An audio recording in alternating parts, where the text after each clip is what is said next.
Hello everyone, ഞാൻ Vinod sunrise.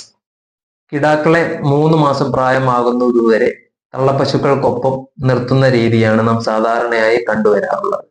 എന്നാൽ കൂടുതൽ പശുക്കളും കിടാക്കളും ഉള്ള ഫാമുകളിൽ കിടാക്കളെ മാത്രമായി പ്രത്യേകം മാറ്റി പാർപ്പിക്കാറുണ്ട്. ശാസ്ത്രീയമായി ഇതിനെ വീനിങ് രീതി എന്നാണ് അറിയപ്പെടുന്നത്.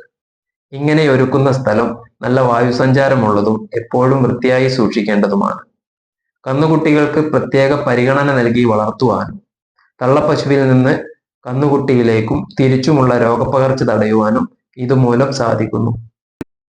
പിറന്നയുടൻ തന്നെ വീനിങ് രീതിയിൽ കിടാക്കളെ മാറ്റുകയും ഫീഡിംഗ് ബോട്ടിലിൽ പാൽ നിറച്ച് കിടാവിനെ കുടിപ്പിക്കുകയും ചെയ്യുന്നതിലൂടെ കിടാക്കൾക്ക് ശരിയായ അളവിൽ പാൽ നൽകുവാനും പശുക്കളുടെ പാലുൽപാദന തോത് നമുക്ക് മനസ്സിലാക്കുവാനും സാധിക്കുന്നു. എന്നാൽ ചില പശുക്കൾ കിടാക്കളുടെ അസാന്നിധ്യത്തിൽ പാൽ ചുരത്താൻ മടി കാണിക്കാറുണ്ട്. അത്തരം സാഹചര്യങ്ങളിൽ വീനിങ് രീതി ഫലപ്രദമല്ല.